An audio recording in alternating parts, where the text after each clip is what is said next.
Shalom, shalom, frères et sœurs en Christ. Que le Seigneur vous bénisse. Nous sommes en direct sur TikTok et sur YouTube.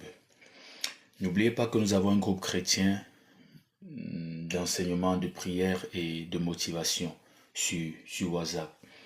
Donc, pour nous rejoindre, envoie tout simplement un message par WhatsApp au plus 237 655 44 92 82 13.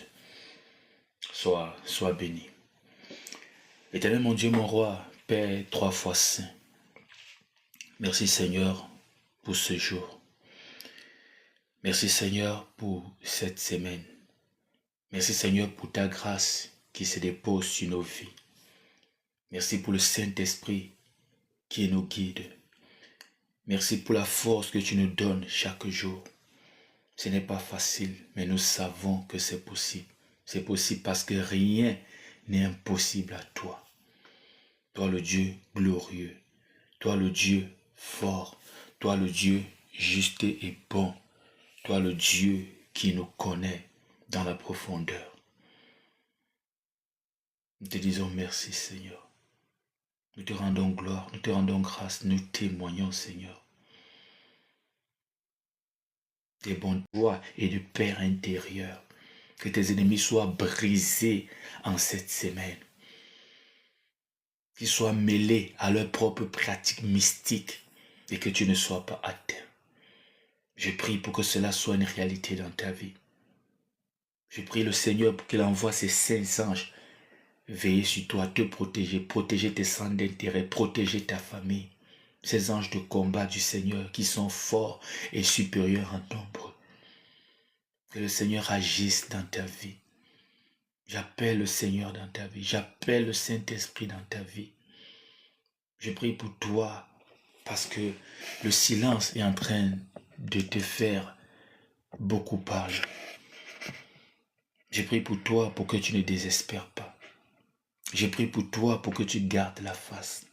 Je prie pour toi pour que tu sois fort, debout comme un homme, debout comme une femme de foi. Que le Seigneur te fortifie. Que le Saint-Esprit t'accompagne. Au nom puissant de Jésus-Christ de Nazareth. Amen. Lisons ensemble une portion des Écritures. Luc chapitre 3, verset 23. Luc chapitre 3, verset 23. Jésus avait environ 30 ans lorsqu'il commença son ministère. Jésus avait environ 30 ans lorsqu'il commença son ministère. Jésus avait environ 30 ans lorsqu'il commença son ministère. J'aimerais te dire que l'appel sur la vie de Jésus a été déposé depuis très longtemps. Mais c'est à 30 ans qu'il a commencé son ministère. 30 ans de silence, 30 ans d'anonymat, 30 ans où je peux dire qu'on ne connaissait pas, on ne savait pas réellement qui est Jésus. Et après, soudainement, 30 ans après sa naissance, voilà l'autorité, voilà le ministère, voilà les miracles, voilà un impact mondial. On parlait de Jésus même dans les palais. 30 ans. Luc chapitre 3, verset 23 nous dit, Jésus avait environ 30 ans lorsqu'il commença son ministère. Ça, c'est le cas de Jésus. Lisons Genèse chapitre 41 à 46. Et à partir de Genèse chapitre 37, c'est une histoire vraiment merveilleuse. Une histoire merveilleuse. Jusqu'à tout le livre de la Genèse même, il y a beaucoup de leçons à tirer. Bon, je vais prendre Genèse chapitre 41. Que le Seigneur vous bénisse. Genèse chapitre 41. Verset 46. Joseph était âgé de 30 ans lorsqu'il se présenta devant Pharaon, roi d'Égypte, et il quitta Pharaon et parcourut tout le pays d'Égypte.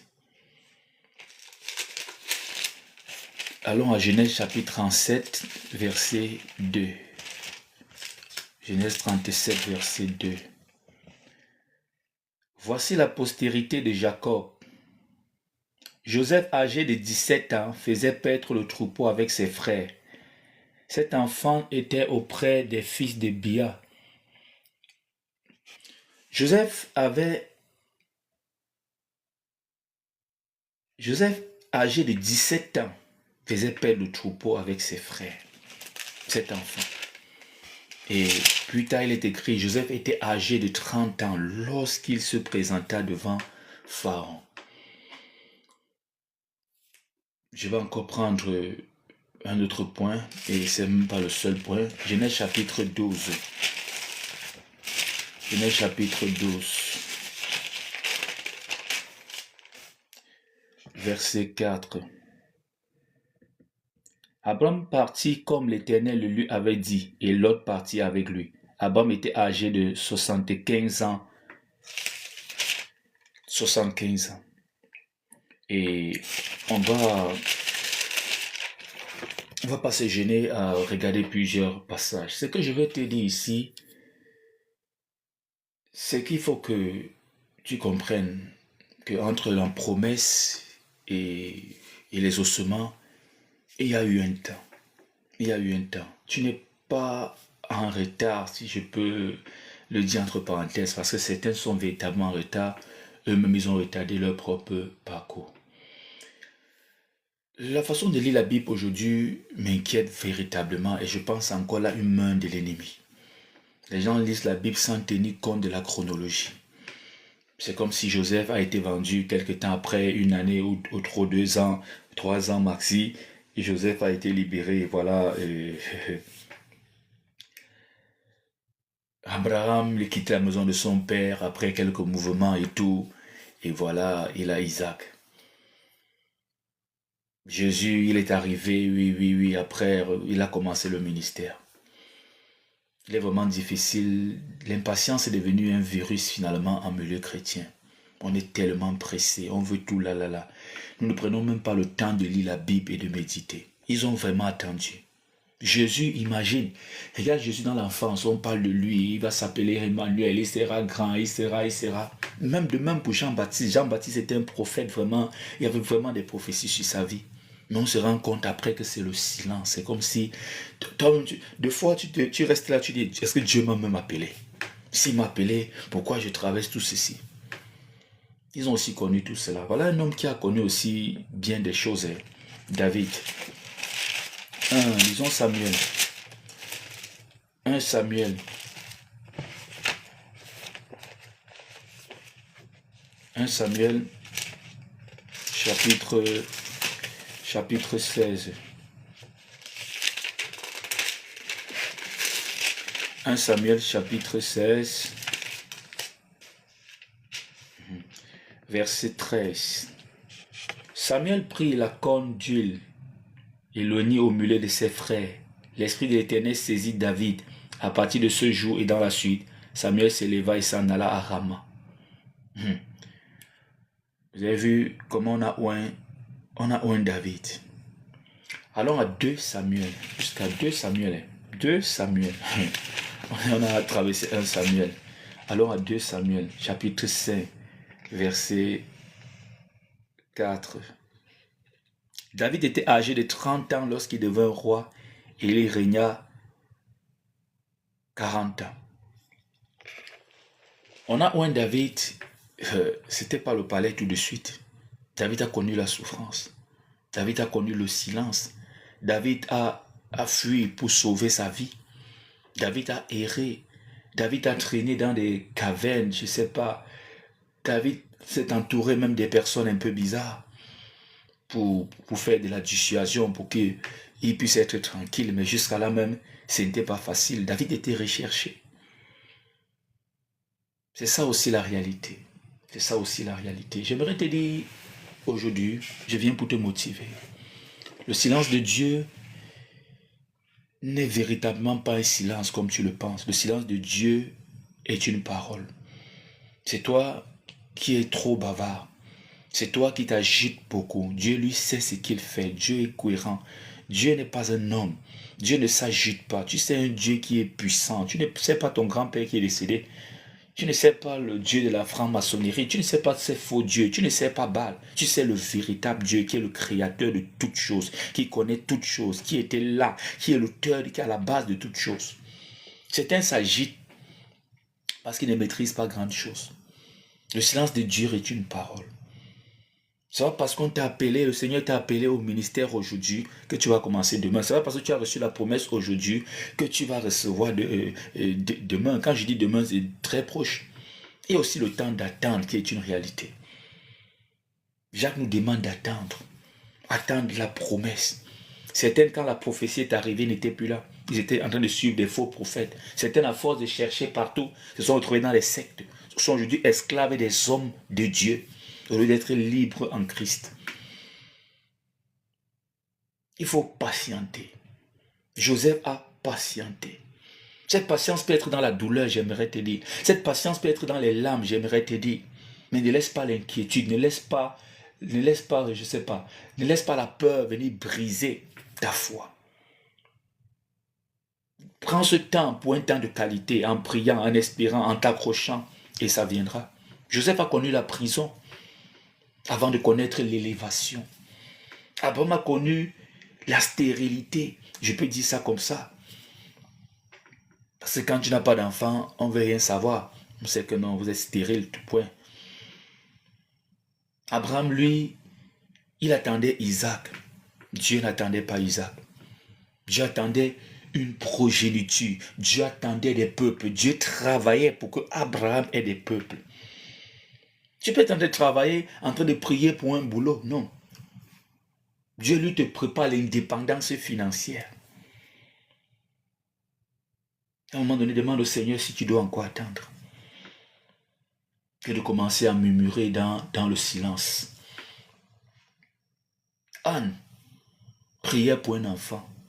Dieu a donné à Anne un prophète et des enfants. Ce Isaac-là, qui mettra au monde Jacob et Isaïe. Isaïe aura des enfants, Jacob aura des enfants.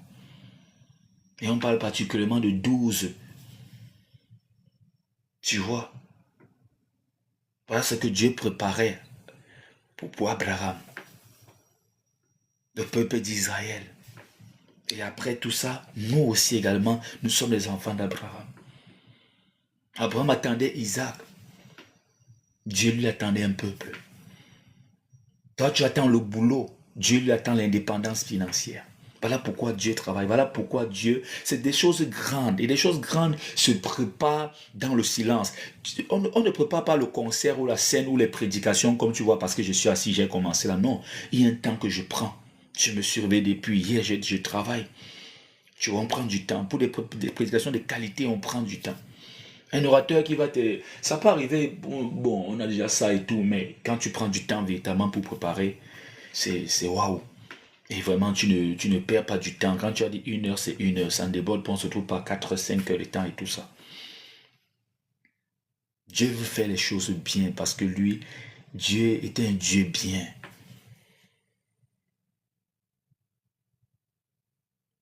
Marche dans l'agenda de Dieu, marche dans le programme de Dieu.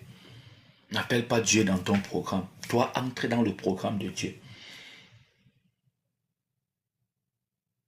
N'appelle pas Dieu dans ton empressement. Toi, entre dans la patience de Dieu. Sois en phase avec le Seigneur. Tu n'es pas le seul qui doit faire face à l'attente. Tu as prié, tu dois attendre. Dieu est là. Dieu est là. Ne crois pas que parce qu'il est silencieux. Non, Dieu n'est pas un bavard. Dieu n'est pas un bavard. Joseph a connu la prison, Dieu était là. Joseph était même intègre. Il a connu l'accusation. Il a été vendu par ses frères. Dieu était là. Le Dieu qui était là également quand on libérait Joseph de prison. Il était là quand Joseph a été oublié alors qu'il avait interprété les rêves d'une personne. Le Dieu était là quand Joseph s'est présenté devant Pharaon pour élever Joseph. Dieu était au cœur de l'histoire, de la vie de Joseph. Il faut apprendre à appeler Dieu au cœur de ta vie. David a connu des périodes difficiles. Abraham a connu des temps de larmes, de silence, des temps où il se demande s'il est vraiment, je ne sais pas, tu vois. Mais ils n'ont pas perdu la foi. Ils ont gardé la foi. Ils ont attendu. Et le temps de Dieu, qui est le meilleur temps, est arrivé. Abraham, le père d'un peuple, pas le père d'un enfant. Jésus, qui commence au ministère à 30 ans. C'est pas parce qu'il y a l'appel sur ta vie que tu dois commencer maintenant. Les gens souvent ce problème m'appellent souvent, oh apôtre et tout. Non, non. Certains ont pressé le commencement au ministère. Les voilà aujourd'hui dans des sectes. Les voilà aujourd'hui dans les sectes. Et quand tu presses comme ça, tu peux ne plus entendre la voix de Dieu. Saoul a pressé, il était déjà établi, mais il a voulu faire comme il veut, voulu faire des choses à sa façon. Et voilà, il était enlevé du trône. Certains se retrouvent aujourd'hui dans des sectes parce qu'on veut forcer. Pourquoi je suis appelé et je souffre? Mais c'est parce qu'aujourd'hui, les gens ne veulent plus lire la Bible. Joseph a souffert étant bien appelé. Jésus même, dès son enfance même, on a failli nous prendre l'enfant. Il a fallu porter l'enfant d'urgence et fuir. Ce n'est pas parce que tu es appelé que tu ne seras pas attaqué. Ce n'est pas parce qu'il y a une prophétie sur ta vie que tu ne vas pas connaître des périodes difficiles. Il faut même te protéger. On ne dit pas, oh, on m'a appelé, je suis appelé au ministère. Certains sont partis briser, vendre eux-mêmes leurs rêves aux gens. Au prix de rien, gratuitement. Voilà, on a brisé tous leurs rêves. On a brisé leur destinée. Il faut apprendre à attendre. Et les épreuves par lesquelles tu passes là, qui t'imposent le silence là, c'est aussi une école de la sagesse. C'est aussi une école de la sagesse. Il y a beaucoup de choses à apprendre dans ce temps. Parce que pour toi, c'est un temps d'attente, en réalité. Mais pour Dieu, c'est un temps de préparation. Certains sont là. Oh Seigneur, ou alors que Dieu est en train de les préparer.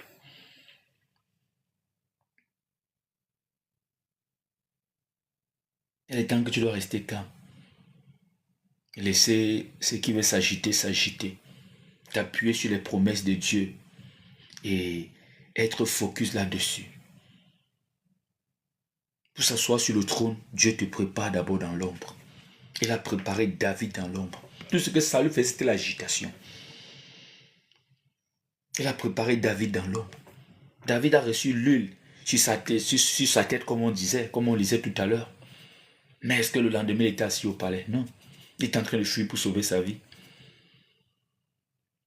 Mais comme Dieu tient toujours ses promesses, David était sur le trône. Et il est dit de lui que c'est le plus grand roi qu'Israël a connu. Quand tu te laisses préparer par Dieu, tu feras des espoirs. Parce qu'il est le Dieu qui isole.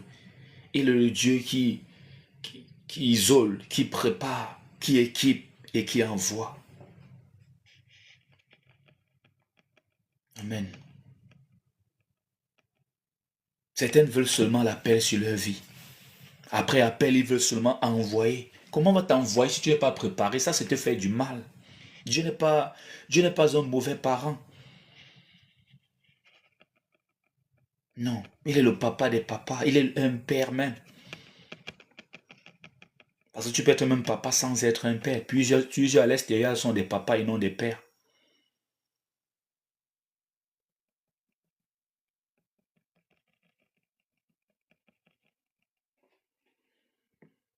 Pourquoi on a des soucis sur YouTube?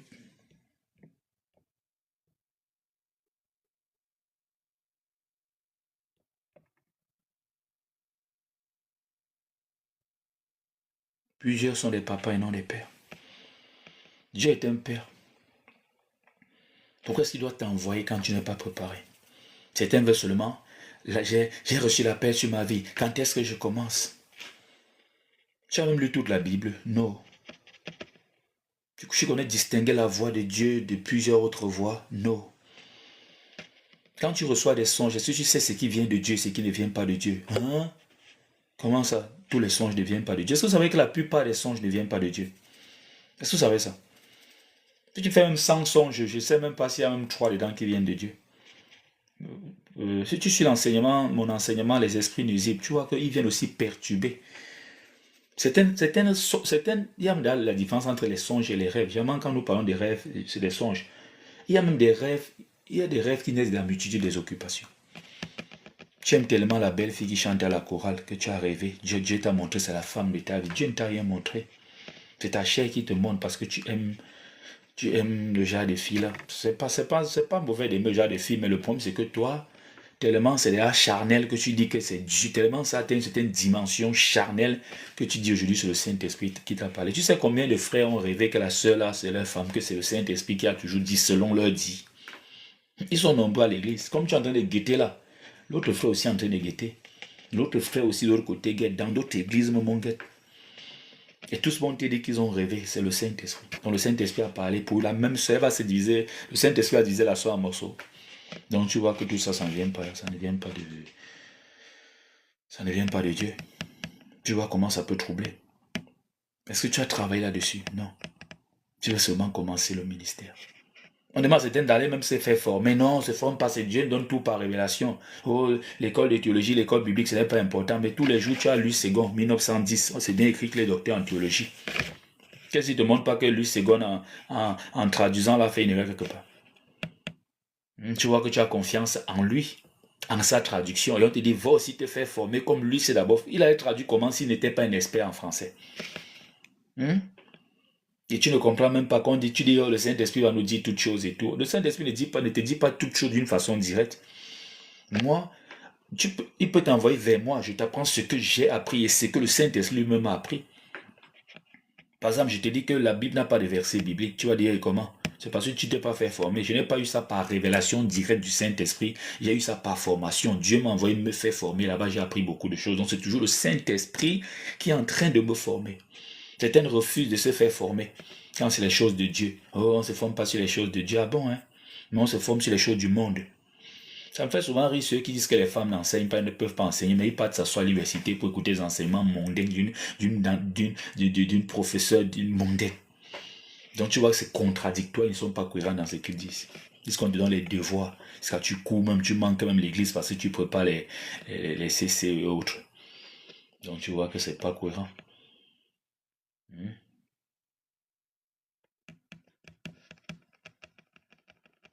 Et justement, si tu es bien fait former par Dieu, tu allais savoir que Dieu utilise n'importe qui. Même si c'est un animal, il utilise qui il veut, comme il veut, même un objet. C'est lui qui n'utilise pas toi.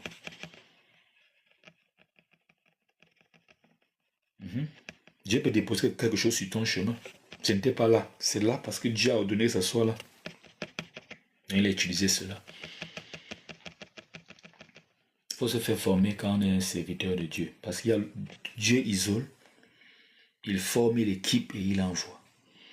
Les gens ne veulent pas la formation, ils ne veulent pas l'équipement, ils veulent seulement partir. Tu peux pas faire la guerre sans être préparé. C'est pas vraiment... ça se passe pas comme ça. Ça se passe pas comme ça. Jésus a été isolé. Jésus a été formé. Jésus. Tu vas me dire, mais comment? Moi, je te parle. Peut-être tu... Voilà pourquoi il faut que tu t'arrêtes un peu et tu te concentres. Lisons ensemble une autre portion des Écritures.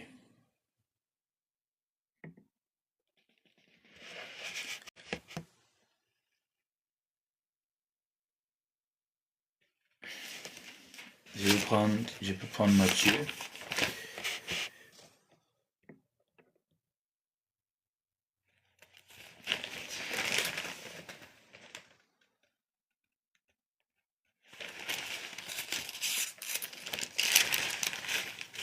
C'est pas ce qui se passe avec YouTube ce matin. Matthieu.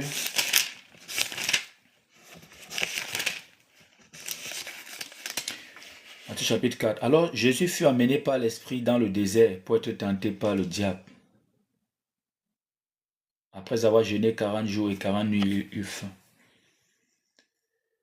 L'Esprit.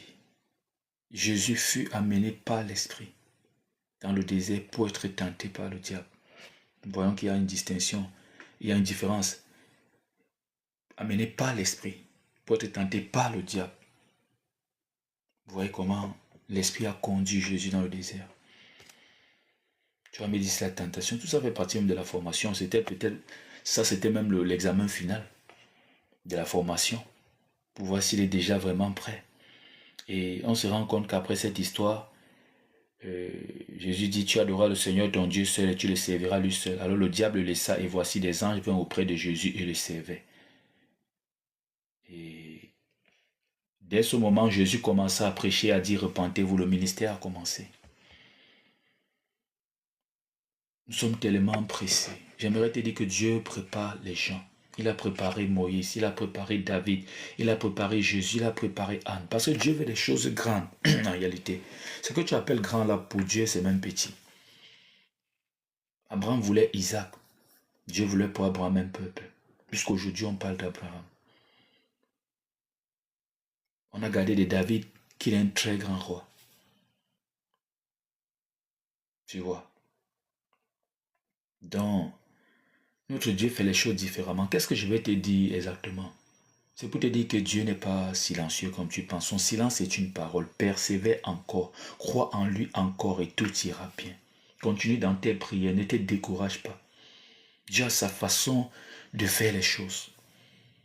Parce que certaines, à force de vouloir que Dieu parle, déjà il faut connaître les différentes méthodes par lesquelles Dieu nous parle. À force de vouloir que Dieu parle comme eux les hommes, ils ont fini par se compromettre. Ils se sont retrouvés ailleurs. Ils se sont retrouvés dans les hôtels qu'ils avaient abandonnés. Ils se sont retrouvés dans ce qu'ils étaient en train de briser.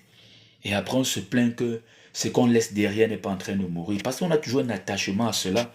Certains sont bien sortis d'Égypte, mais avaient toujours un cœur en Égypte. Ils étaient bien libres, mais avaient toujours une mentalité d'esclave.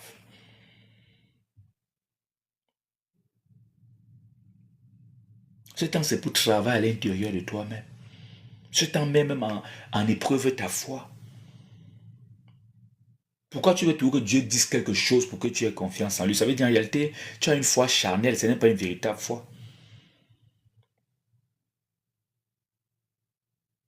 Aime le Seigneur. Aie confiance en lui, tout simplement. Si tu as cru en lui, il est là et il agit. Et il agira. J'aimerais te dire que le silence de Dieu, ça cache des choses grandes. Le silence de Dieu a caché une génération qu'il préparait pour Abraham, une génération qu'il préparait pour Anne, un fauteuil, je peux dire un trône solide qu'il préparait pour David, un ministère puissant qui n'aura jamais d'égal pour Jésus. Jean-Baptiste a grandi dans les déserts. Jean-Baptiste était un prophète. La popularité de Jean-Baptiste ça débordait véritablement. Jean-Baptiste que tu vois. Voilà le prophète que Dieu avait préparé pour Zacharie et Élisabeth. Ses parents qui étaient également stériles. Et des fois, tu te dis que c'est parce que, des fois tu es en train de chercher un péché, c'est parce que j'ai péché ici que ça ne... Non, c'est pas toujours ça le principe. C'est pas toujours ça le principe. Certaines se retrouvent parfois dans des problèmes et finissent par tomber dans la religion. Que non, on commence à vouloir faire au-delà alors que Dieu n'a pas de problème avec ta marche chrétienne. Et il ne te reproche de rien. Tu commences à chercher. Certaines s'habillaient doucement, comme Dieu ne parle pas. Peut-être c'est mon habillement qui fait. Ton habillement n'a pas de problème, ma soeur. N'a pas de problème. En fait, tu t'habilles d'une façon décente. Maintenant, on finit par chercher les habits qui couvrent les doigts, qui couvrent les yeux. On n'arrive même pas à marcher. On tombe même en route parce qu'on a... je ne sais pas. Tu vois? Voilà comment plusieurs se trouvent dans des problèmes. Parce que Dieu est silencieux, on commence à inventer des choses. Parce que Dieu est silencieux, maintenant on vit qu'à l'église. Parce qu'on veut forcer Dieu à parler. On vit qu'à l'église. Le matin, on est à l'église, on oublie même son foyer, on oublie ses enfants. Et voilà comment on gâte même tout. Et après, on se retrouve avec un divorce à main, avec une lettre de divorce à main. Tout ça parce qu'on ne veut pas attendre. Et pendant ce temps qu'on est même pressé, on n'est pas en train de lire la Bible pour mieux comprendre comment Dieu nous parle. Vous voyez, il y a beaucoup d'agitation dans cette marche chrétienne, il faudra le dire à un moment donné. Il faut lire la Bible avec concentration. David a attendu. Et que tu le veuilles ou pas, tu vas attendre. Et si tu commences à... Tu forces même trop, ça finira par ne pas venir. J'aime toujours dire, il faut faire attention. En spiritualité, tout est conditionné. Certains ont brisé eux-mêmes leur propre prophétie. La prophétie est arrivée, ils n'étaient pas là. D'autres ont bloqué la prophétie. que je ne veux pas, je ne veux pas. Parce que tu peux dire une chose de la bouche, mais ce que tu fais, c'est autre chose. Et en spiritualité, on retient bien ce qu'on fait. On retient les détails. La preuve en est quand tu es en train de prier, là, ce n'est pas tes lèvres que Dieu écoutait, c'est ton cœur. Parce que ton cœur, lui, c'est difficile qu'il mente. Quand tu pars même vers une jeune fille, imagine dans le monde, quand tu étais dans le monde, tu partais vers une jeune fille. Oh ma chérie, je t'aime. Si le cœur est en train de battre, c'est en train de battre de mensonges. Le cœur, c'est qu'il n'est pas attaché à cette jeune fille. Mais la bouche peut dire autre chose. Et c'est comme ça les femmes. Passe le temps à écouter les paroles. Voilà, elle a écouté les paroles du diable. Voilà où elle s'est retrouvée. Un homme vient les sérieux. Toi, tu es en train d'écouter les paroles de l'autre. Certains hommes passent le temps à t'amener dans tous les restaurants de Paris. Rien que la facture de tout cela dépensé là pouvait déjà t'épouser. Et même, il est romantique, c'est bien. C'est bien d'être romantique et d'être vrai. Mais c'est encore mieux d'être vrai, même si on n'est pas romantique. Parce que quand les enfants viendront, il n'y aura pas de romance. Quand les moments difficiles viendront, quand tu vas faner là, ça ne serait plus la romance. Ça ne serait plus la romance. Mais il faudra un homme vrai qui va tenir. Parce que celui qui est romantique là, la romance a ce côté de fleurs là, jolies là, les fleurs qui s'envolent, poussées par le vent, les cheveux en l'air, on prend la voiture à 180 sur l'autoroute. C'est ça la romance. Mais ça ne se fait pas avec, tu vois un peu, quand tu auras là 2, 3 bébés là, ça ne donne plus trop. Tu vois que faut faire attention. C'est bien d'être romantique, mais dans la Bible on parle de romance et de vérité. C'est encore plus bien comme ça.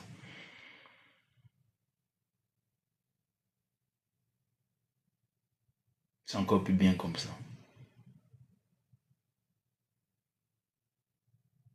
Certaines attendent tellement la voix de Dieu que quand Dieu parle, ils n'ont pas entendu, ils attendent toujours la voix de Dieu. Ils continuent. En réalité, c'est vrai que c'est toi qui contrôles. Apprenons à attendre véritablement la voix de Dieu. Sans les murmures à côté et tout. Ça arrive dans la vie. Ça nous arrive. C'est clair. Nous sommes des hommes, parfois, mais apprenons à grandir parce que nous sommes des hommes de Dieu. Nous sommes des hommes de Dieu. Nous sommes tous des hommes de Dieu. Apprenons à être matures comme notre Dieu. Les pressions de la vie peuvent te faire murmurer, mais pourquoi? Quand est-ce que je veux me marier? Quand est-ce que j'aurai le travail? Quand est-ce que... Moi, je parle ici à des personnes qui n'ont pas de problème. Parce que tu peux être là, c'est bloqué, parce que il y a encore des combats spirituels. Mais deux fois, tu es déjà délivré. Il faut seulement attendre. Il y a des prières. Quand tu as un problème, il y a un temps pour prier, pour débloquer le problème. Il y a un temps maintenant pour qu'on voit quelque chose de différent. Je prends un exemple simple. Avec l'État, l'administration publique. L'administration a sa façon de faire, même en entreprise, même dans les affaires. Il y a un temps où on valide ton contrat. Et on signe, c'est bon. Ça, c'est déjà bon. Ça, c'est la délivrance. Et il y a maintenant le temps pour passer à la caisse. Tu peux signer un contrat aujourd'hui. L'État t'accepte, on valide le contrat ou ton entreprise. Mais c'est dans 2 mois, c'est dans 3 mois. C'est que c'est encore une autre prière. Il faut un peu voir ceux qui font les affaires, ils vont te dire. Il va venir avec un problème. Je dis, pasteur, s'il te plaît, prie pour moi, pour telle chose et tout. Tu pries après, oh, témoignage, j'ai signé le contrat. Certains ont perdu la foi entre le contrat signé et le décaissement d'argent. Il oublie que c'est le Dieu qui a fait signer le contrat. Il oublie que c'est comme s'il cherchait un autre Dieu pour décaisser l'argent. C'est Dieu qui a fait qu'il signe le contrat. Mais il est encore en panique. Oh, homme de Dieu. Dès qu'on dit que non, cette semaine, s'il y a un peu la tempête aux États-Unis, on bloque d'abord ses activités. Il commence encore à paniquer. Alors qu'il est déjà sorti de l'Égypte. Il commence à paniquer au désert, alors qu'après le désert, c'est la terre promise. Voilà comment certains ont brisé leur parcours parce qu'on refuse d'attendre le temps de Dieu, on refuse de faire les choses avec Dieu, on refuse de s'aligner au programme de Dieu, on veut que Dieu s'aligne à notre programme. Certains marchés ne sont même pas bons pour toi, malgré tout l'avantage qu'il y a là. Certains pays ne sont pas bons pour toi. Certains ont fait l'erreur de quitter le Cameroun pour aller s'installer à l'étranger. C'est une erreur fatale. Certains ont fait l'erreur de quitter leur pays pour aller s'installer à l'étranger parce qu'ils ont voulu suivre tout le monde. Tu n'es pas tout le monde. Tu n'es pas tout le monde. Dieu travaille avec moi dans mon ministère. Il travaille différemment dans le ministère d'un autre apôtre, d'un autre prophète. Vous pouvez être 100 prophètes. Chacun a sa ligne, chacun a sa destinée, chacun a ce que Dieu a prévu pour lui, chacun a son chemin. Et vos chemins peuvent même se croiser ailleurs, mais pas ici. Ici, là, lui dit je prends à gauche. Comme Paul disait, moi je m'en vais vers les gentils. On dit mais Paul, c'est les affaires de Dieu là. Paul dit non, moi je sens autre chose. Dieu m'appelle à autre chose. Et Dieu appelait justement Paul à autre chose. Ils ont tourné les chemins, se sont croisés. Ils ont compris que ce que Dieu cherche, c'est tout son peuple.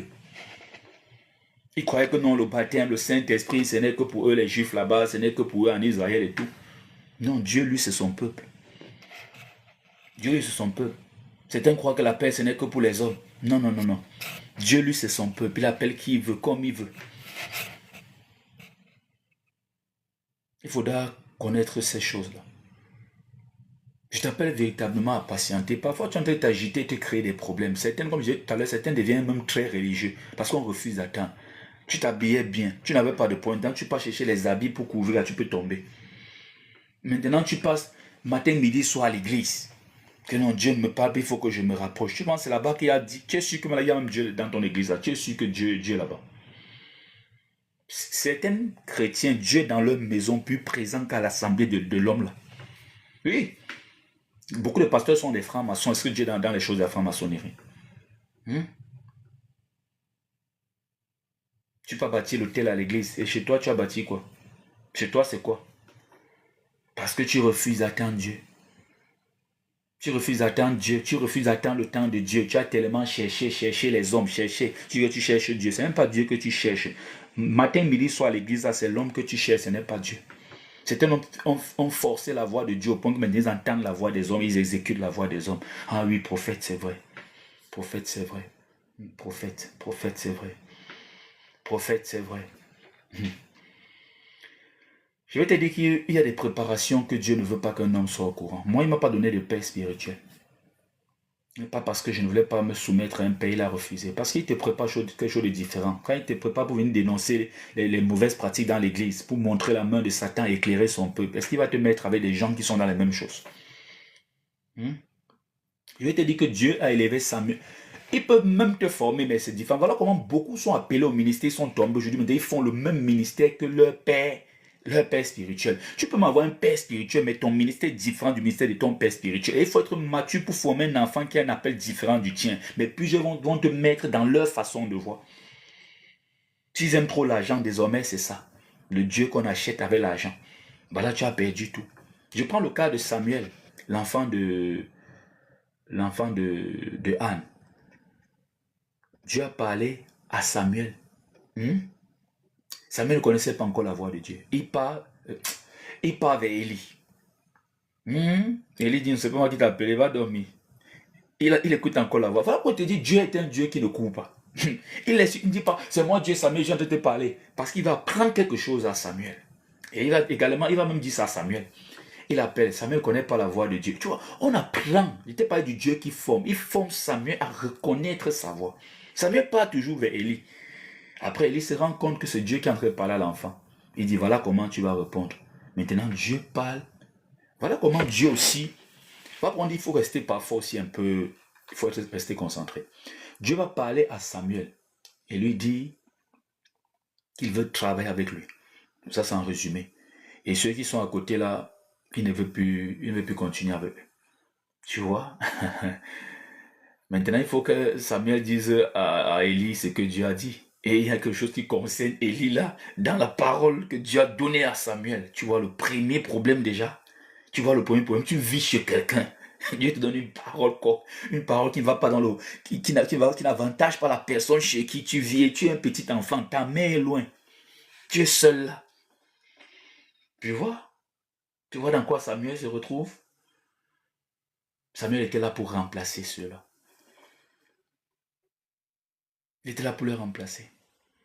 Et si Samuel n'apprend pas à s'accrocher à Dieu, il peut s'amuser. Élie forme, et ça c'est juste un cas, Élie forme Samuel différemment. Tu peux être appelé pour venir remplacer ces hommes de Dieu jusqu'à celui qui est en train de te suivre dans ton assemblée là. Que Dieu t'appelle à remplacer toutes ces pratiques-là qui n'honorent pas le Seigneur. Alors, il faudra faire attention. Apprends à t'accrocher au Seigneur. Tu cherches la voix de Dieu. Dieu ne parle pas seulement dans le feu. Il parle aussi dans un doux murmure. Dieu parle dans le désert. Dieu parle dans la prison. Joseph a interprété les rêves étant en prison, c'est-à-dire ses dons s'exprimaient encore. Dieu parle dans l'abandon. Dieu parle dans la trahison. Tu es trahi, mais Dieu te parle. On t'a vendu, il te parle. Tu es en prison, il te parle et tu restes en prison. Il n'y a pas que Dieu m'a parlé, je suis libre demain. Il parlait à Joseph. Joseph était en prison. Joseph, lui, voulait seulement qu'on ouvre les barreaux et rentrer sur son père, même si c'est à pied. Déjà que souffrir pour lui n'est pas un problème. Il a passé une grande partie de sa vie dans les problèmes et la souffrance. On ouvre ce monde, dit vas-y hébreu. Il a dit à ce monsieur, parle, plaide. Dis à Pharaon, je suis ici en prison, qu'il me libère et que je retourne à la maison de mon père. Joseph voulait rentrer. Et même quand Joseph rencontre Pharaon et tout, il interprète les rêves et tout, sa prière c'est de demander que Seigneur, enfin on va me libérer. Il dit à Pharaon de trouver un homme qui va établir au-dessus de l'Égypte, qui va... Pharaon dit, Joseph, quand toi tu regardes ces marabouts-ci, ces menteurs-ci, qui n'arrivent même pas à interpréter les rêves là, je peux mettre qui? Même celui-ci qui me dit même que tu interprétais les rêves, regarde, j'ai puni, regarde les fautes. Il était en prison toujours comme ça là, toujours en train de faire des bêtises. Je n'ai pas confiance en ces gens, c'est toi-même, c'est toi. Regardez ce que Dieu préparait pour Joseph. Tu peux être en train d'être pressé pour vouloir un peu. Alors que Dieu prépare des choses très grandes pour toi. Parce que les larmes que tu as coulées, c'est recueilli et compté, il ne faudra pas l'oublier. Et tes ennemis qui sont en train de rire doivent tomber. Certains même doivent... Dieu va faire à ce qu'on enterre d'autres. C'est moi qui te dis. Peut-être tu connais, peut-être tu n'as pas encore entendu les témoignages des gens. Hein. Parce qu'il y a certains là qu'ils ne seront pas vivants quand tu vas régner. Parce qu'ils vont toujours te nuire. Dieu va, c'est pas toi qui vas faire, c'est Dieu qui va se charger de les enterrer. Parfois Dieu t'isole là pour que, parce que c'est même pas encore le moment. Si tu commences à briller quand lui, il est encore vivant là, tu ne vas pas t'en sortir. Ça va te fatiguer. Tu seras trop dans des combats. Parce que Dieu veut pour toi un repos. Tu as trop souffert comme ça. Dis avec moi, Seigneur, je veux des grandes choses. Certains étaient dans le chômage comme ça là. Priant tous les jours, on se moquait d'eux. Ils cherchaient le travail, on ne dit pas de rester sans rien faire. Ils ont lancé leur propre business. Je t'appelle à faire confiance au Seigneur. Et pourquoi est-ce que je te donne ces différents exemples? Pour que tu comprennes que tu n'es pas le seul. Tu n'es pas la seule qui doit attendre. À un moment donné, en s'embrouillant trop, en cherchant encore trop la voix de Dieu, Dieu est silencieux, c'est vrai, c'est souvent, ça nous inquiète souvent, parfois on se pose trop de questions et tout. Il y a des choses qui sont au-dessus de notre portée. Et Dieu n'est pas là pour nous rendre compte à chaque moment. N'oublions pas qu'après tout, c'est lui Dieu. Avant tout, il est Dieu et après tout, il est Dieu. Donc, apprenons aussi à connaître Dieu et embrasser chaque étape que Dieu nous présente. Embrasser le silence, embrasser la prison, avant d'embrasser le palais. Ne pas seulement embrasser l'appel de Dieu et vouloir embrasser le commencement du ministère. Embrasser aussi ce temps de préparation, ce temps d'équipement, ce temps de silence. Je t'appelle à avoir confiance en Dieu. Son silence est une parole. Certains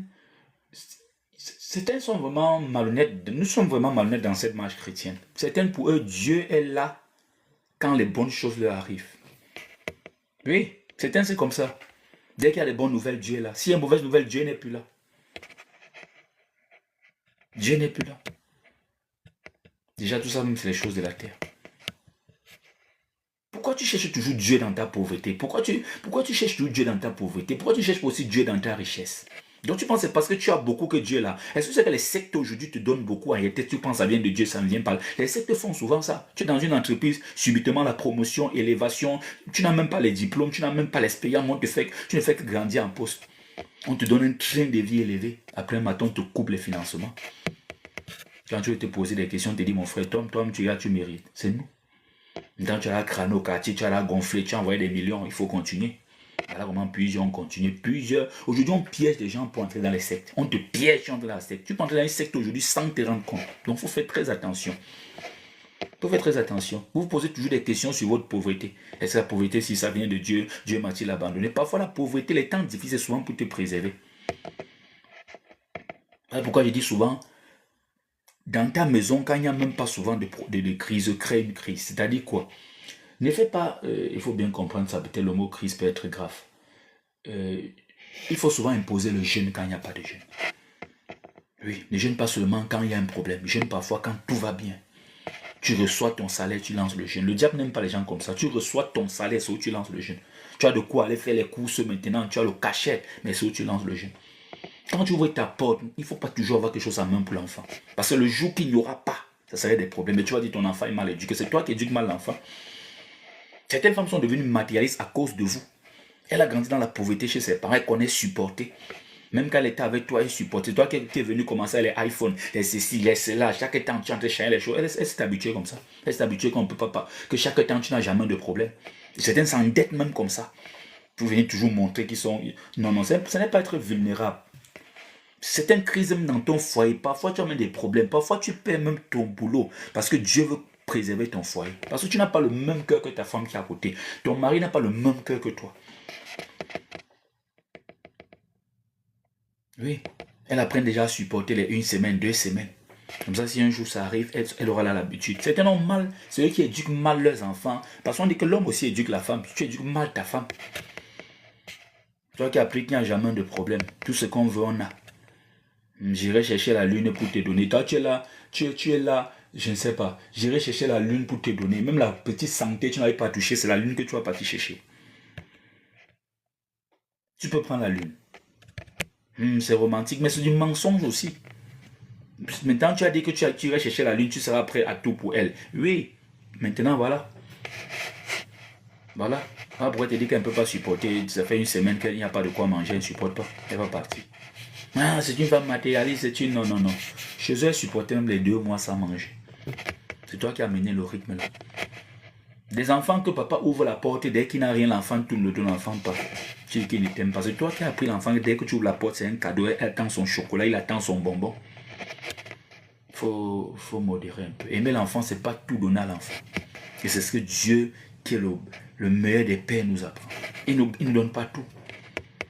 Et justement, c'est cette accusation que le diable a levée. Que Job t'aime parce que c'est un enfant gâté. On appelle ça chez nous l'enfant gâté, l'enfant qui a tout ce qu'il veut. Job t'aime parce que tu donnes tout à Job. Enlève un peu son va, il va te maudire en face. Mais Job était un homme intègre. Combien sera alors intègre comme Job? Avoir et garder la foi en Dieu. Certains naïateurs ont la foi quand Dieu donne beaucoup. Dès qu'il n'y a plus, non. On dit que Dieu n'est plus là. On commence à courir derrière les faux prophètes. Certains donnent les offrandes. Certains gens, quand ils m'appellent, ce qu'ils disent là, que voilà une petite offrande. Je dis petite parce que ceux-là vont tout donner petit. Ils donnent une petite offrande. Il faut savoir qu'ils ont un problème. Quand il n'y a pas de problème, il n'y a pas d'offrande à donner. Tu vois? Il faudra faire attention. Certains aussi, maintenant, quand Dieu ne parle plus, comme je dis toujours dans cette même suite, on se met à donner des offrandes partout. Oh, tu vois, tu es avec quelqu'un depuis 3 ans, il n'a jamais pensé que mais la connexion, tu fais même comment? Est-ce que les appareils, tu les achètes, mais tu les achètes comment? Il te donne directement l'offrande, il donne partout. Voilà comment il prend tout ce qu'il a. Il n'a pas encore tout donné parce qu'il est en train de chercher la voix de Dieu. Et après, Dieu ne parle pas.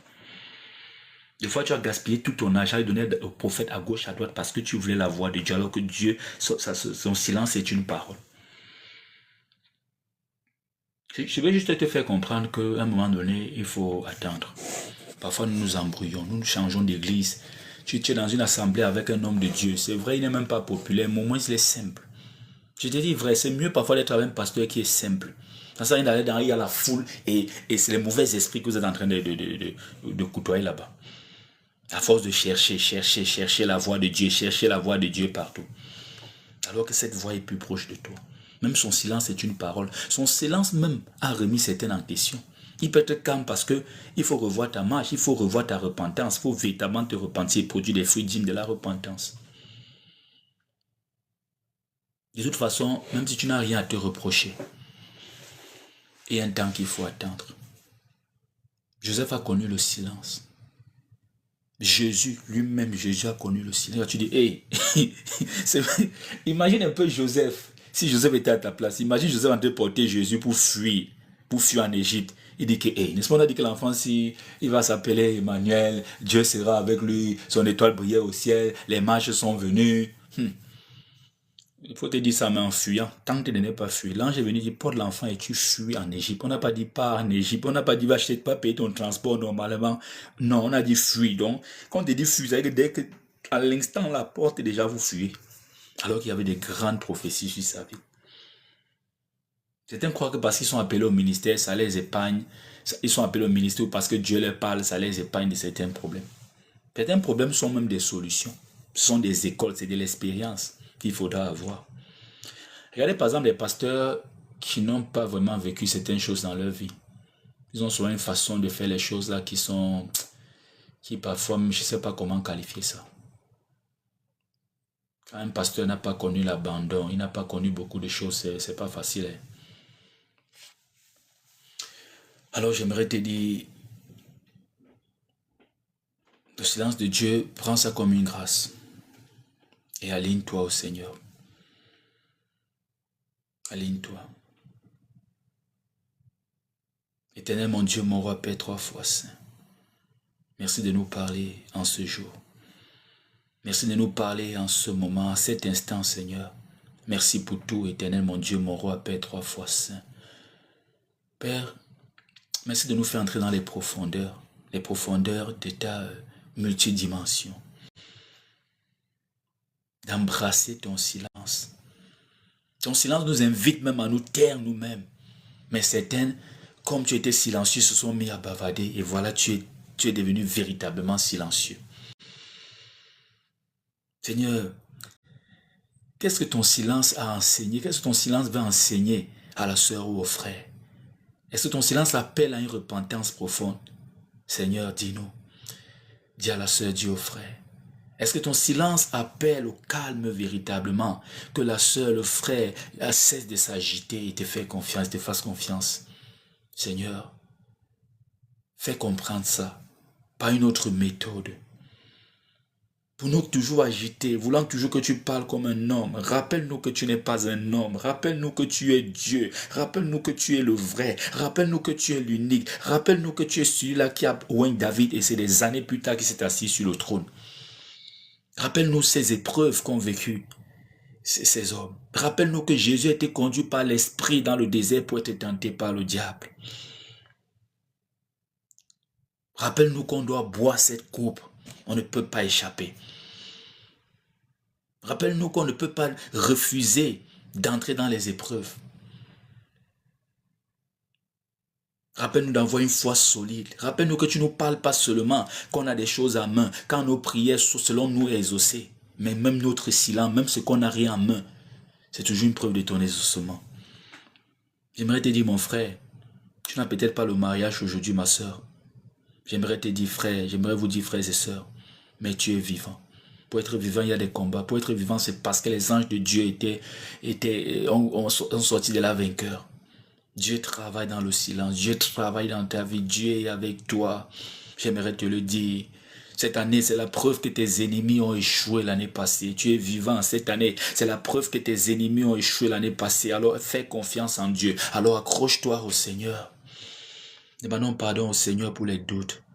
Demandons pardon au Seigneur pour les bavardages inutiles. Demandons pardon au Seigneur parce que nous-mêmes on dérive notre propre marche chrétienne. On se trouble nous-mêmes parce qu'on ne veut pas être calme, on ne veut pas être opposé, on ne veut pas être des hommes spirituellement assis. Abraham était tranquille en train de méditer. On te parle des chaînes de Mamré. Alors des hommes sont venus. Alors le Seigneur est venu. Abraham les a accueillis parce que Abraham était lucide. Abraham connaissait la différence. Abraham prenait du temps pour méditer. On dit qu'Isaac était dans les champs en train de méditer. Où sont passés nos temps de méditation? Parce que tellement on cherche ta voix les jours à l'église.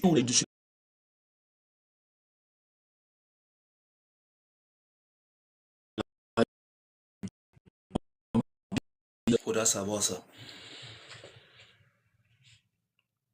Je prie pour que tu retrouves ton intimité avec le Seigneur.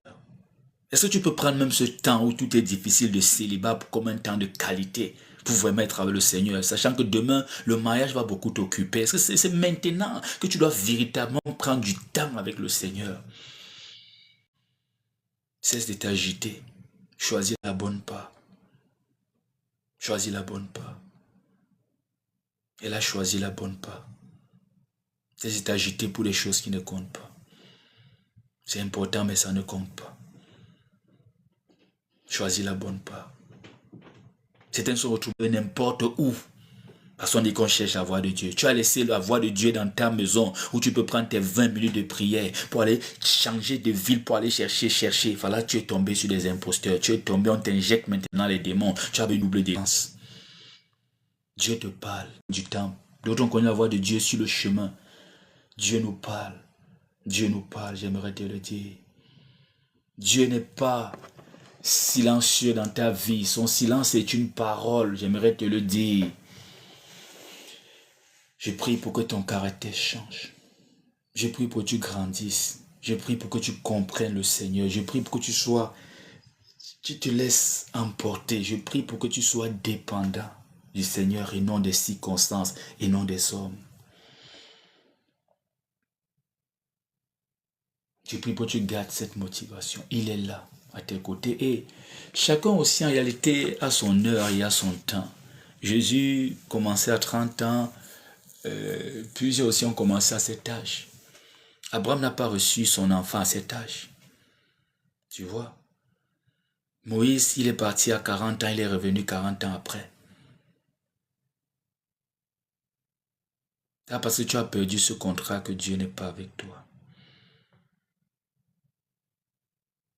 C'est parce que ce collègue est en train de s'agiter que ce travail n'est pas pour toi. Des fois, c'est la puissance que Dieu a déposée en toi qui est en train d'agiter le démon que les sorciers ont déposé en ton collègue. Reste aussi calme et laisse les esprits se livrer des guerres. Il y a des guerres, tu dois rester calme. Dieu t'appelle aussi à rester calme. Tu laisses, il s'agite. Ce n'est pas lui qui t'a amené là. Vous ne vous connaissez pas avant.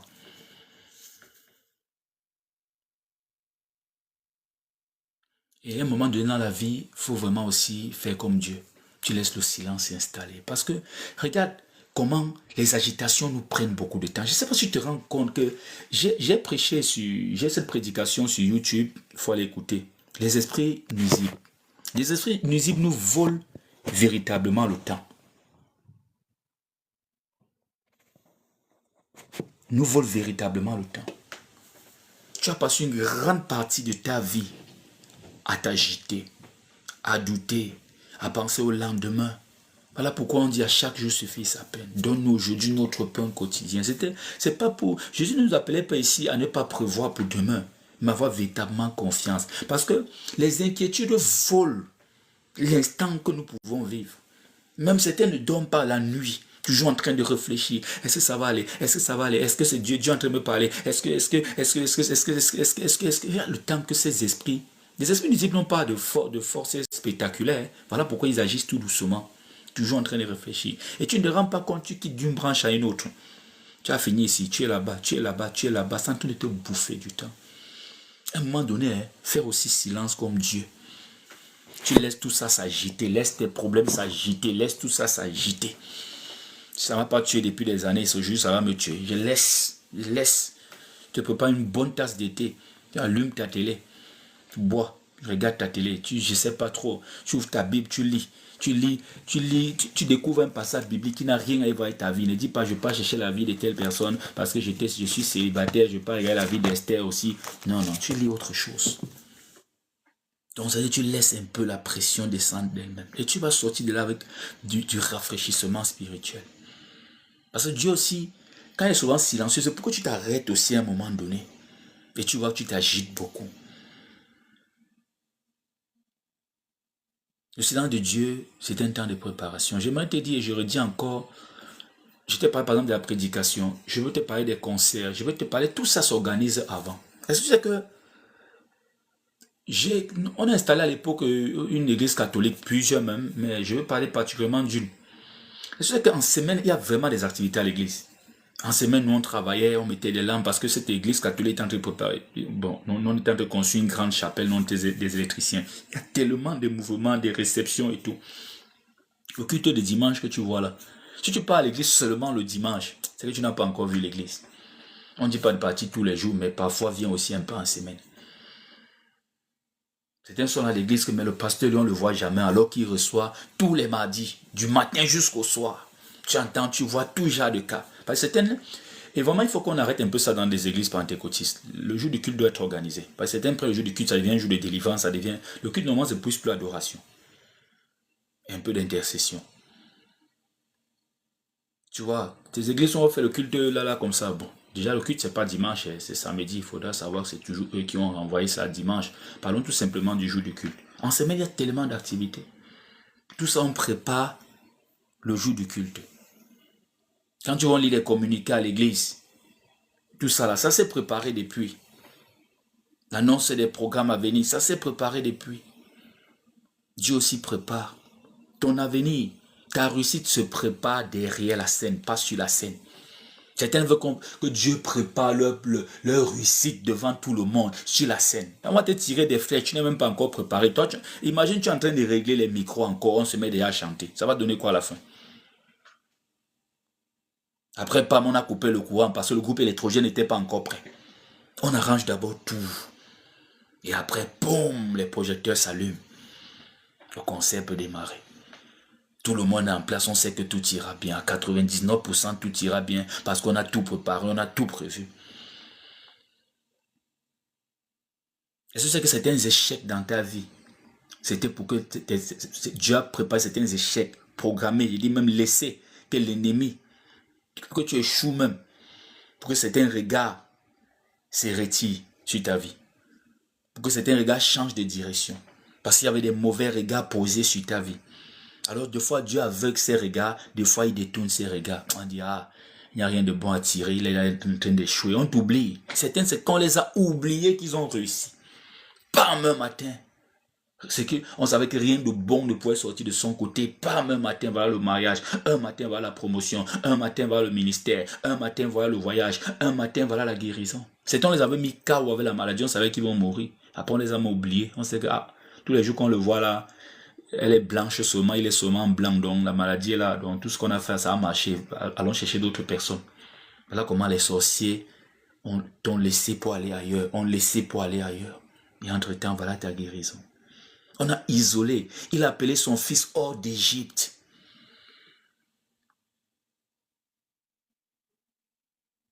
Jésus a grandi en isolement aussi, il faudra le savoir. Et regarde même ce qui est bizarre. Mais c'est Jérusalem qui est censé être la ville, Bethléem, tout. Il est né à Bethléem, c'est vrai, mais il grandit à Nazareth. Tu vois pas, c'est bizarre? Il est né à Bethléem, c'est ça la ville royale, c'est là-bas que tout va se passer, mais il grandit à Nazareth. Et on dit que rien de bon ne pouvait sortir de Nazareth, c'est là-bas que le Messie est venu. Puisque c'est là-bas qu'il a grandi, ce sont ses quartiers. C'est comme toi, quand tu es peut-être en Côte d'Ivoire, tu parles d'Abidjan. Si on regarde au fond, peut-être ton village est loin d'Abidjan. Donc c'est un peu dans ce sens aussi, parce que c'est là qu'il a fait ses racines, tout.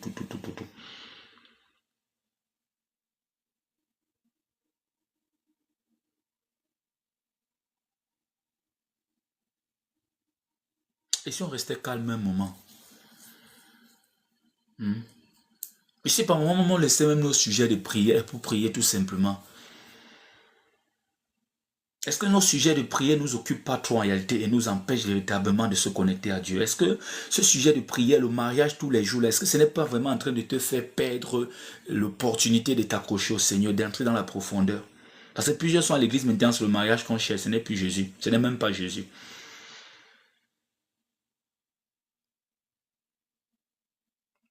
Des fois, quand quelque chose ne marche pas, des années, il faut laisser tomber. Parce que le diable aime aussi attaquer. Et la vie, c'est même ça. Ce que tu aimes le plus, c'est ça qui est attaqué. C'est ça qu'on te demande de sacrifier. On demandait à Abraham d'aller sacrifier Isaac. C'est ce que tu as de chair là, que la vie te réclame, que le diable attaque, que Dieu te demande de sacrifier. Il faut être prêt à donner. Et là, maintenant, ils vont le laisser. Tu vois les secrets spirituels, même Dieu va laisser. Dès qu'il a dit Isaac, Abraham a dit que voilà Isaac. Dieu a dit pardon, ça va.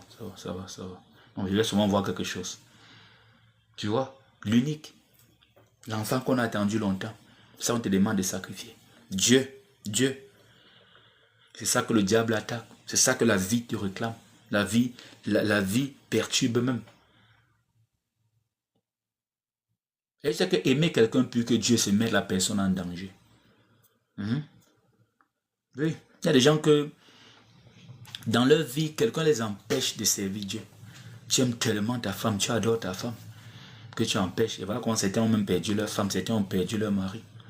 C'est la vie. C'est le spirituel, il faut qu'on te dise la vérité cache.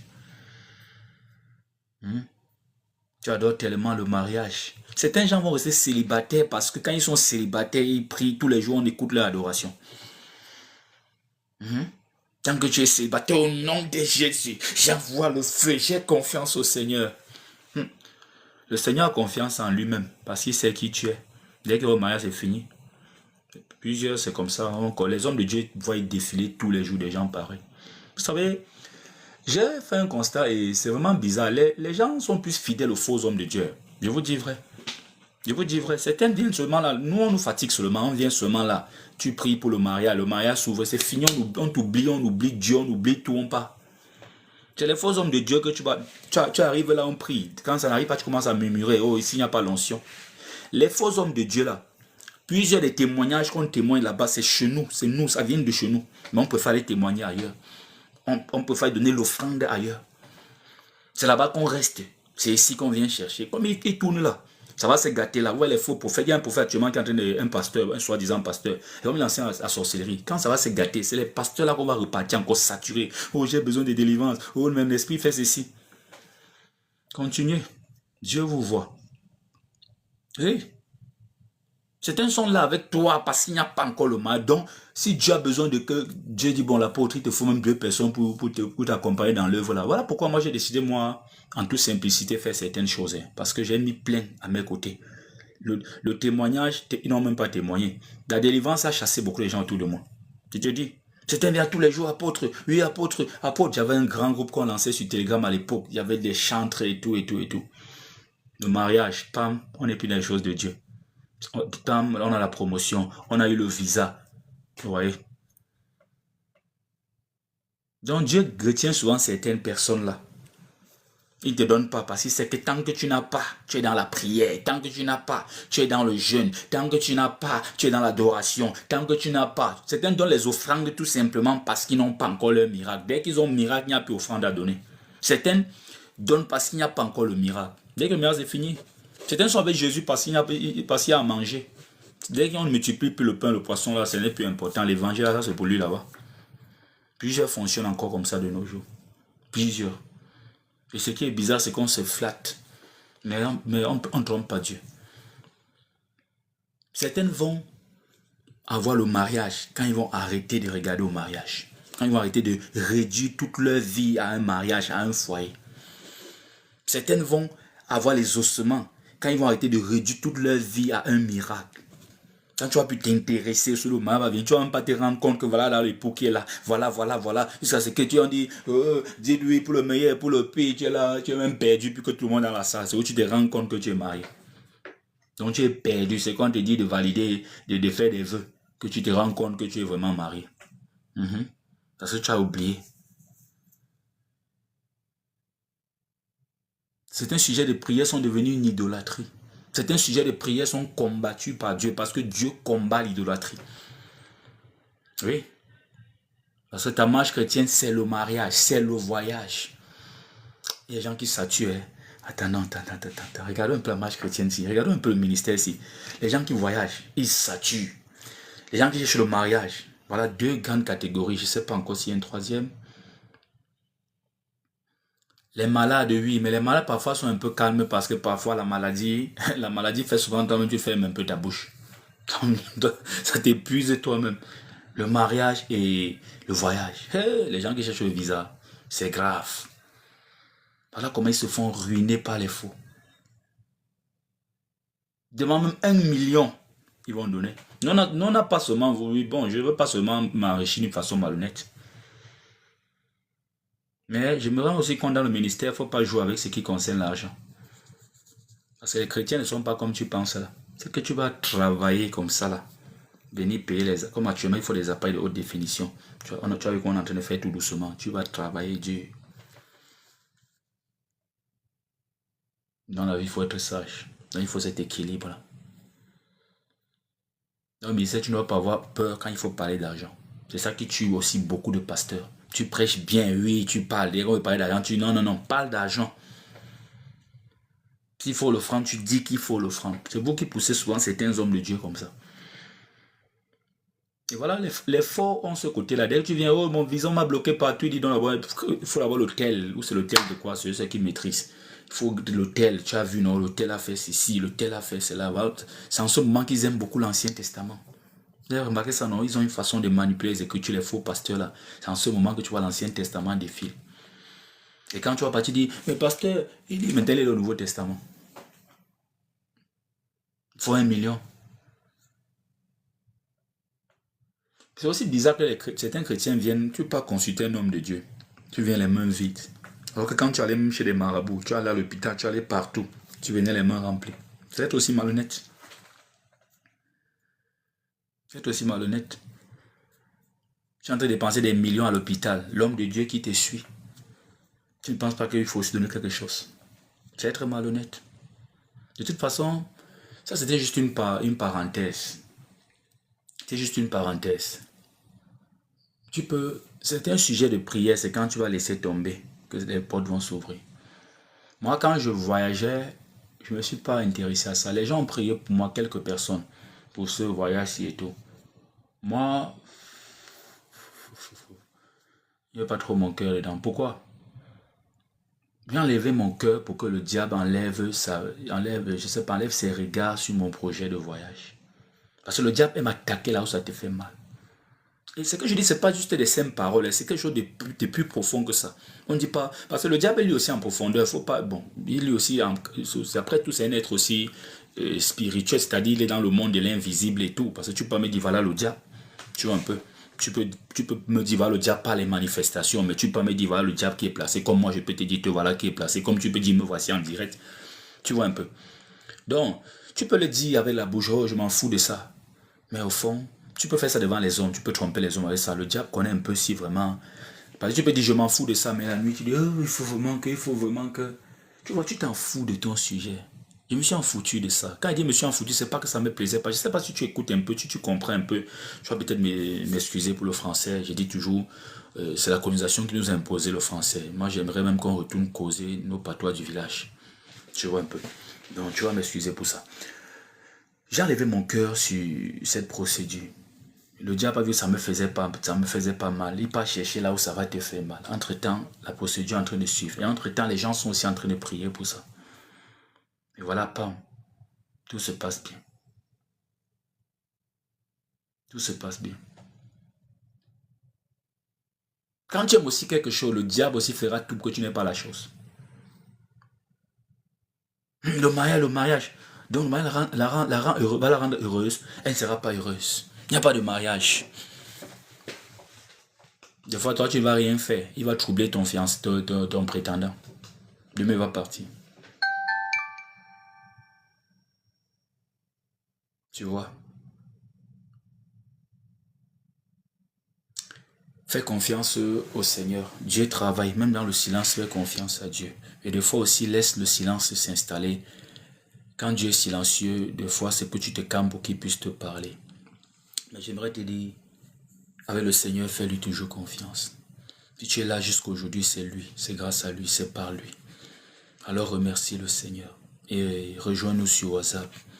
Rejoins-nous sur WhatsApp, nous avons un groupe WhatsApp, c'est là-bas que tu pourras avoir tous les différents programmes d'enseignement, de prière, de motivation. Tu envoies tout simplement un message par WhatsApp sur YouTube, c'est pas possible pour moi de faire un message sur YouTube.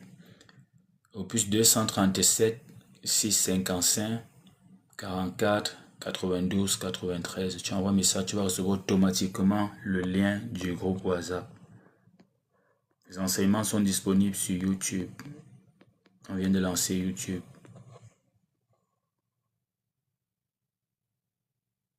Toute cette semaine-ci, je suis en direct dès 4h30 heure d'Atlanta. Du mardi au samedi. Parce que en temps normal, le dimanche et le lundi sont mes jours de repos. Et ça peut arriver qu'il y ait un direct, mais c'est pas ça le programme.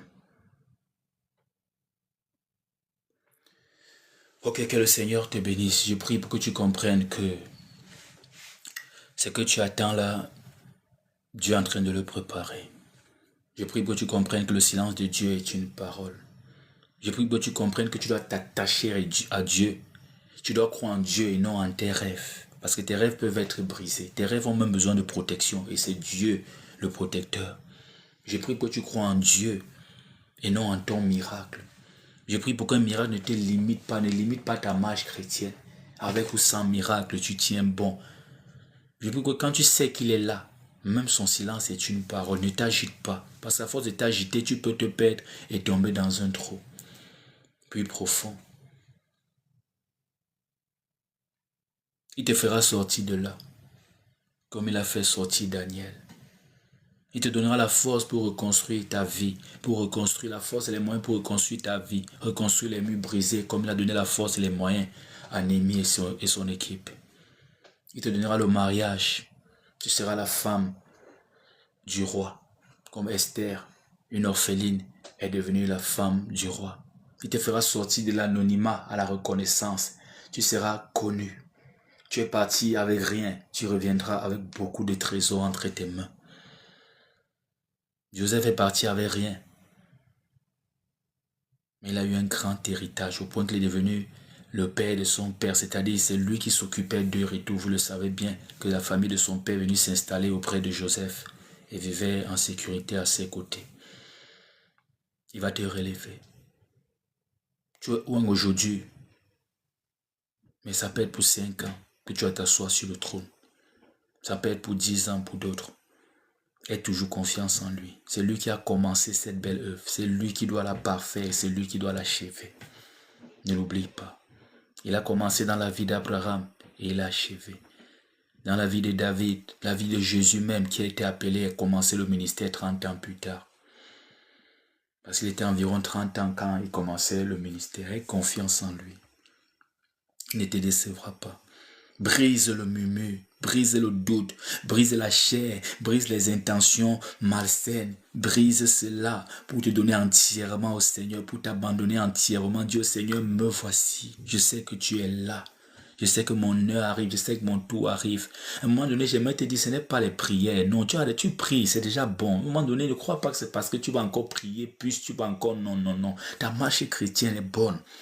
Il faut juste attendre.